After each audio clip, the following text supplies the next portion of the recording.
Alright there, guys. It's Sunday night. Tomorrow's the big day. I got my appointment at the DMV at 1:50 in the afternoon. So, man, I've been getting all nervous and thinking that something's going to go wrong. I've been checking the list twice, 3 times over, making sure I got all the proper documents. And I come to this concept now where I don't ever want to go through anything like this, because basically I sat 2 weeks without making money. The truck sits 2 weeks without making money, so that means my owner's not making money. Well, my owner's making money. They got more trucks out there, but with me not making money, that puts a damper on my checkbook. That puts a damper on their checkbook, and it just goes down the line. And I was thinking to myself, the other driver showed up. He left the truck somewhere out east, and he showed up about 2 hours late.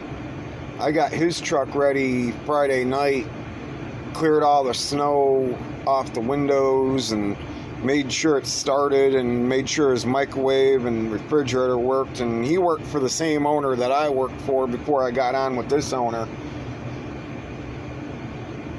And the stories, man, they're so similar. Me and him, and there's got to be 6, 7 other people, all similar stories. Not getting paid, being negative, and being charged for this and that. Every time something breaks down, I had no lease. He didn't have any lease. All the other drivers didn't have any leases, but that's not the point. I had everything all settled when I picked up that load back in August. I was near Jacksonville, Florida. I was in Georgia. Right on the line there, I picked up a whole bunch of wallpaper going up to a fancy motel up in Eugene, Oregon.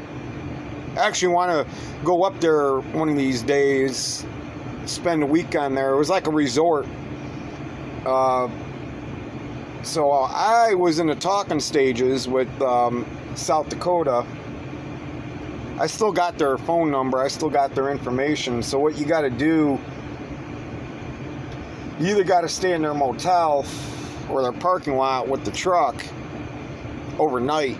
And then you get a UPS box and you get your driver's license. You get your South Dakota residency. That's the last state you can do that. But the way I understand it, you can't be a semi-truck driver and do that. You got to be like living the van life, which is pretty much what I'm doing right now. But so when I dropped that load in Eugene, I had a whole bunch of offers going to California. Some of the offers was like Lodi, which I always pretty much had luck getting out of Lodi. I didn't have luck getting out of Lodi on Fridays. I always had luck at Lodi on Monday through Wednesday. If you get into Lodi Thursday or Friday, you're usually going to spend a weekend there. And so I had a whole bunch of offers, and some of them were going to Lodi. Some of them were going down into LA, close to the Rivian factory. And I wish I kind of would have took those now, because that probably would have got me somewhere in Nebraska or even Illinois. And then I probably just would have deadheaded back to South Dakota and would have got my license, and I would have been good for 5 years. So now what I'm going to do is get this taken care of.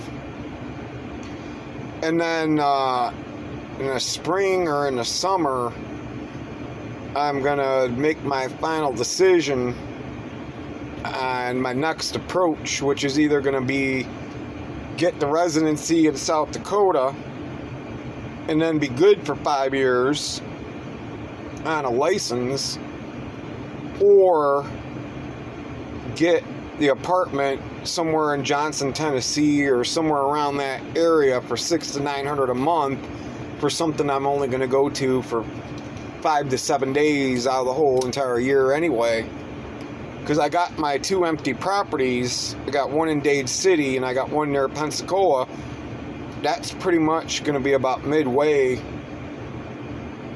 from there to Tennessee and then to the shop. That'll be about the middle point.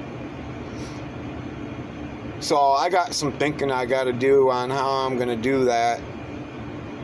Good. Luckily for me, I got a dog that loves the highway. Every time we go into a house, he don't know what to do. He gets anxious. He wants to get back on the highway.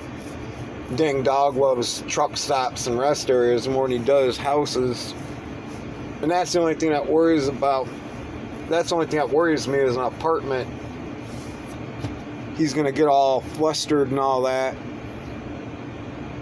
And that's kind of like a weird thing when you get a dog that's been starved and abused, and he's got a different type of mode than the other dogs I've had in the past. When I had the 3 Australian Shepherd females, you know, I basically had those since they were puppies, so they were used to that house life. He's used to this truck life.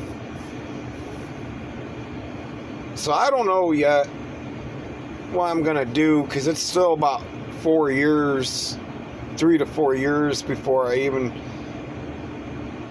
going to be even thinking about purchasing a house. And the way I am, I don't do loans. If I can't afford it, I ain't doing it. And that's, you know, one of those concepts right now.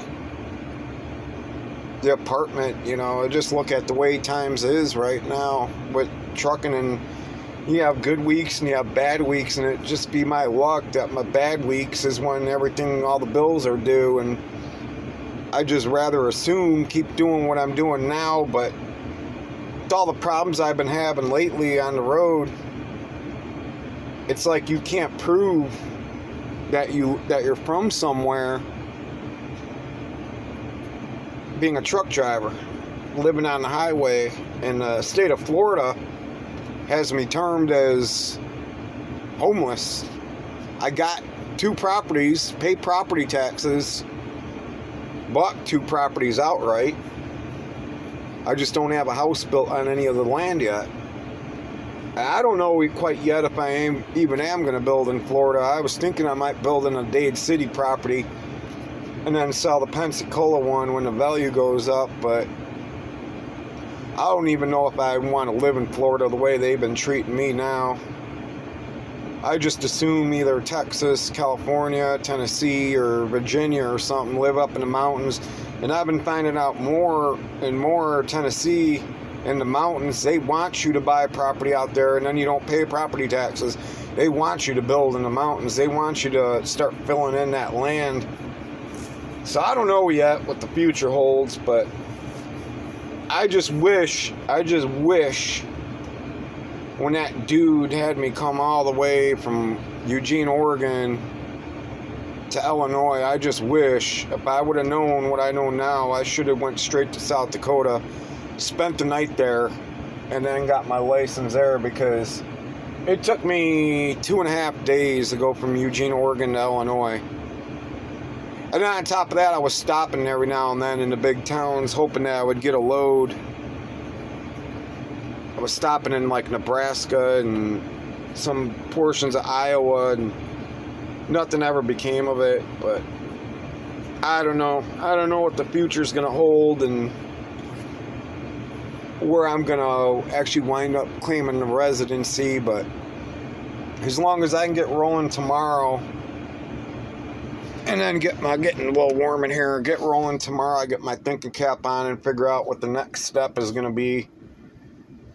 Because I think it's coming to the point now where it's just trying to live on the highway, hauling goods across the country. It's like nobody really understands it, you know. Even like some of the people at the DMV, they don't understand that people actually live in semis most part of the year delivering goods across the country. You know, it's like I met a guy in Texas that was, well, I call them beef engineers, but they're hauling cattle wagons, cattle trailers, and he lives out of his Peterbilt. You know, he's making big time money doing it, but what's the sense of getting a house or apartment if you ain't ever going to be there anyway? It doesn't make any sense. It's like truck drivers, expediters, hot shot guys, they should all be in that realm of the states cutting them a little bit of slack. It's not like you're homeless. You're not out there begging. You're out there working, making money. I just don't understand it. And then on top of that, you're bringing them revenue. I don't understand it.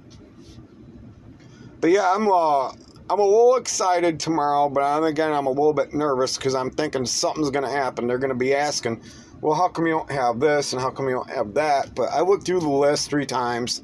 I got everything they're requiring, so I'm thinking tomorrow afternoon I'll be good. I'll get my oil change done and get a load out of here tomorrow night.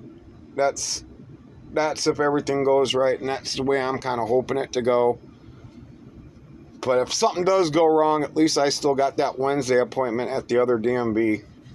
But I'm out, and everybody have a good rest of the weekend now that's coming to a close. Hopefully I'll be off to a better one. Later.